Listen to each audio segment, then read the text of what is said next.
Olá, sejam bem-vindos mais uma vez. Hoje vou gravar um vídeo de forma diferente, sem imagem, aliás, sem vídeo, né? Mas com algumas imagens. E queria falar hoje sobre graça de Deus. Explicar aqui um pouco não, vamos fazer bem aprofundado aqui o que é graça de Deus. Tem muita gente que ainda não sabe, que não faz nem ideia. Eu, por exemplo, fiquei muitos anos sem saber o que de verdade é graça de Deus, né? E explicar aqui que algumas religiões, muitas religiões, elas, uma seita que eu participei muitos anos da minha vida, ela nunca falou sobre isso, nunca usava um termo que chama benignidade merecida, e isso engana, infelizmente engana, e a consequência desse engano é a seguinte: você não entendendo o que é graça de Deus, você fica um pouco distante desse Deus, certo? Isso vai te distanciar e não vai deixar você conhecer verdadeiramente quem que é esse Deus. Eu vou estar explicando para você que você não é salvo por obediência a Deus ou à lei, né? Você não é salvo por obediência à lei, né? E religiões, muitas delas, muitas seitas, elas pregam que você é salvo pela obediência à lei. Isso não é verdade. Isso não é verdade. Vou te provar isso aqui lendo 2 textos bíblicos apenas. Poderia ler mais, só que a gente vai ficar lendo texto bíblico aqui. O vídeo fica muito extenso, né? Fica chato, né? Você lê muito texto bíblico, mas 2 textos aqui que são a base para eu te falar que você pode procurar depois. Você tem que fazer o seu estudo, você mesmo, individualmente, né? Se você gosta de ler a Bíblia através de aplicativo, que eu gosto muito, baixe o aplicativo da King James, que é uma das melhores traduções que eu encontrei até hoje, né? Que é uma tradução mais fiel, tá? Mas o que eu vou explicar aqui para você é que você é salvo pela graça de Deus, tá? Você não é salvo por obediência à lei, tá? E isso está muito claro nesse texto aqui que eu vou ler para você. Eu vou ler 2 textos aqui de forma mais rápida. O primeiro é Romanos 8:1. Se você quiser ler na sua Bíblia, você pode ler, mas eu vou ler rapidamente aqui para você. O que diz lá? Portanto, agora não há nenhuma condenação para os que estão em Cristo Jesus. O que Paulo está falando aqui aos Romanos? Romanos 8:1. Que quem tem fé em Jesus Cristo não tem condenação para essa pessoa. A primeira coisa que a gente tem que entender é isso aí. Quem tem fé em Jesus, realmente fé, lembrando que fé de verdade, a fé, para você ver se a pessoa tem fé ou não, você não tem que julgar ninguém, você tem que julgar a si mesmo, você tem que olhar para você e falar assim: será que eu tenho fé? Como é que eu sei que uma pessoa tem fé? Como é que eu sei que eu tenho fé? Eu frutifico, tá certo? A fé, como qualquer coisa na vida, ela tem causa e tem efeito. E qual que a fé é a causa, né? E o efeito, a consequência, é o fruto. Que fruto, Diego? Transformação. Que tipo de transformação? Você vai começar a ficar sensível às coisas, ficar sensível ao pecado, por exemplo, né? Você vai transformar a sua vida. Você vai virar uma pessoa diferente. Você vai orar mais. Você vai ler a Bíblia mais. Você vai querer conhecer. Se você tem fé em Jesus de verdade, você vai querer conhecer esse Deus de verdade. E para conhecer esse Deus, você vai ter que ler sobre ele. Você vai ter que conhecer sobre ele. Você vai ter que estudar a palavra dele. Consequentemente, você vai ter intimidade com esse Deus. Vai começar a orar mais, falar mais sobre ele, né? Você já conversou com alguém que diz muito que tem fé em Jesus, que, que, que acompanha, que é discípulo, que é de igreja, mas não fala nada sobre a sua fé? Será que tem fé de verdade? Será que você é uma pessoa assim? Então, eu não estou falando para você julgar ninguém, certo? Mas você tem que julgar a si mesmo. que eu falo com as pessoas ao meu redor? O meu social, a quem eu janto, a quem almoça comigo, quem dorme comigo, quem acorda comigo, com os meus filhos, né? Qual que é a linguagem que eu uso com essas pessoas? Então, é esse tipo de fruto que eu estou falando, né? Agora, se você tem algum problema com erro e falha, corrupção da carne ou outro tipo de corrupção, isso aí tem que acabar, né? Tem que parar, certo? Então, só dei aqui uma pincelada sobre fé, mas na verdade eu vou falar sobre graça. E o segundo texto é Efésios, capítulo 2, 8 e 9. O que diz lá? Pois pela graça sois salvos, por meio da fé. E isso não é de vós mesmos, isso é dom de Deus. Não de obras, esse já é o 9, não de obras, para que nenhum homem se glorie. Então vamos explicar esse texto aqui. Vamos lá, vamos ler de novo, de forma mais lenta e enfática. Vamos lá. Pois, pela graça sois salvos. Aqui Paulo está falando que, olha, você, amigo, é salvo pela graça de Deus, por meio da fé. Acabei de falar de fé, por isso que eu falei de fé, certo? Então você é salvo pela graça. Então cai por terra o que muitas religiões ou religiosos dizem que você vai ser, se você não obedecer a lei ali estritamente, você não vai ser salvo. Ah, Diego, então eu posso ser um louco? Não. Eu acabei de falar que se você tem fé, você vai passar por transformação, amigo, amiga. Se você tem fé, a consequência da sua fé frutifica. É frutificação, é mudança, é transformação, certo?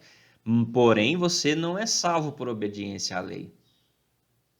Tá? A morte de Cristo é justamente a causa da graça, certo? O efeito da graça, né?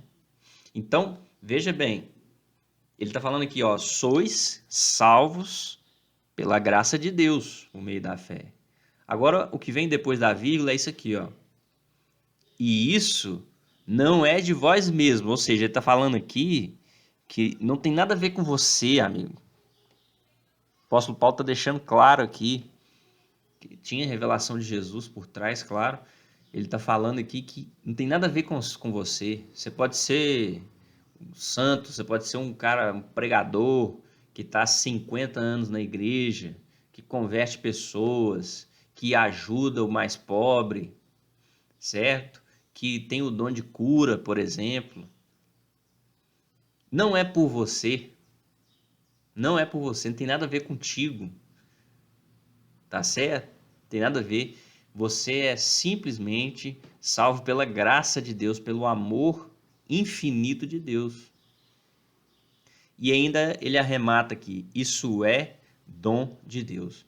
Então, em suma, o que ele está querendo dizer? Primeiro, ele está querendo dizer que você é salvo pela graça e não por obras.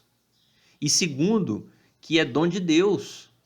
Você não precisa ficar batendo no peito, falando que você é um cara, que você vai ser salvo, né? Eu não estou nem falando que você está falando isso para os outros, mas para si mesmo, né? A salvação pela graça de Deus é dom apenas dele, de Deus. E ele termina no 9, não de obras, não da frutificação, não da transformação, né?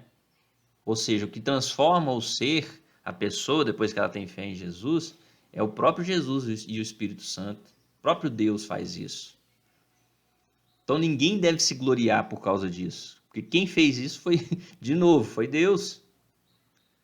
Te transformou, certo? E você é salvo pelo mérito único de Deus. Tá certo? Então isso tem que ser quebrado. Isso tem que ser quebrado. O fato de a religião, por exemplo, fazer com que você pense, né? Às vezes eles ensinam o que eles sabem, mas está ensinando errado, né? A seita da qual eu participei durante muitos anos, ela chama essa graça de Deus de benignidade merecida de Deus. Só que ela nunca deixou claro para mim que essa benignidade merecida, a graça de Deus, era que me salvava. Era isso, a salvação vem pela graça de Deus. Deus te salva, certo? Porque é mérito dele, não é mérito seu, tá certo? Então, não adianta você ser bonzinho, não adianta você ser o cara mais doador que existe. Tem muita coisa, filantropia, né? Que chama. Você ajudar as pessoas com dinheiro, com alimento, pagar as contas em dia, dar esmola, ser uma pessoa que respeita a lei, a autoridade. Isso não vai fazer você ser salvo, tá? Diego, o que faz você salvo? O que vai fazer você salvo é ter fé em Jesus. Nada além disso vai salvar você. Você vai continuar tendo sua vida aqui. Você pode ser bonzinho, você pode ajudar os outros, pagar suas contas em dia, achou um dinheiro na rua, entregar, beleza? Mas isso não te dá salvação. O que te dá salvação é a graça de Deus através da fé. Então isso tem que ficar muito claro, sabe por quê? Por que isso tem que ficar claro? Simples. Quando você entende que a graça de Deus é que te salva, você começa a entender o amor de Deus de verdade. Certo? Porque enquanto você acha que é salvo pela lei, né, por obediência à lei, o que você ressalta quando você entende que você é salvo pela lei? Você ressalta, você enfatiza o medo e enfatiza o pecado também. Por quê, Diego? Porque quando você vê a lei você tem que obedecer à lei, à lei, à lei. E se você não obedecer à lei, você vai para o inferno, ou ser destruído, como algumas religiões dizem aí. Então você acaba sendo obediente a Deus por conta da lei e enfatiza o pecado e o medo. Você está enfatizando o pecado, o apóstolo Paulo usa um termo que eu me esqueci aqui agora, mas você abunda o pecado. Então você enfatiza ali o pecado e o medo. Eu vou ser salvo porque eu tenho que obedecer à lei. Então você está enfatizando quem? A lei, certo? E Diego, mas se eu for salvo pela graça, o que eu estou enfatizando? Você está enfatizando justamente o mérito de Deus. Porque quem está te salvando justamente pela graça é Ele mesmo.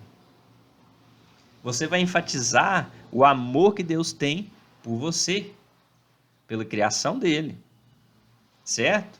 E a partir desse momento, pelo menos isso aconteceu comigo, e eu acredito que acontece com toda pessoa que é discípulo de Jesus, seguidor, ele entende quem é Jesus de verdade. Quem é esse Deus que está me salvando, que está tendo misericórdia de mim? Não por mim, mas por Ele mesmo. Por mérito dele só, apenas, que você está sendo salvo. Aí sim você começa a conhecer Jesus. Porque enquanto você é salvo pela lei, você vai conhecer quem? Você vai conhecer a lei. E acima de tudo, você vai conhecer o medo. E ninguém respeita o medo. Certo? Você não respeita o medo. Você não respeita o pecado. Mas a Deus você respeita. E sabe por que você vai passar a respeitar? Porque você está sentindo o amor de Deus de verdade. Você vai ser obediente à lei porque você está sentindo o amor de Jesus. Você vai ser obediente por amor. Aí sim vai funcionar as coisas. Aí sim você vai ficar mais sensível ao pecado. Aí sim você vai sentir transformação. Só que você tem que entender isso. Que você é salvo pela graça. Aí sim talvez você vai começar a sentir vontade de conhecer esse Deus de verdade. Que tirou o pecado do mundo. Tem uma frase de Spurgeon que fala assim, as pessoas deveriam primeiro conhecer o peso da lei para depois conhecer a graça de Deus. Por que isso? Isso é muito profundo. Porque só depois que você conhece a graça de Deus, a salvação pela graça, que você vai entender o que é a lei, o peso que é a lei, o peso que é o pecado. Então é muito importante, quem conhece a graça de Deus, saber o peso que é o pecado, se livrar dele. Que só aí, então, depois disso, é que você vai entender o que é graça de Deus realmente.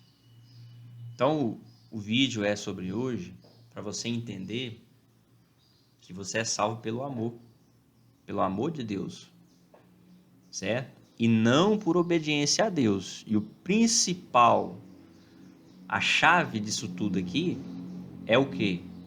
É que quando você entende que não tem nada a ver com mérito, que não tem nada a ver com lei, e tem tudo a ver com graça de Deus e amor, você se aproxima de Deus. Tá joia? Um grande abraço e até a próxima.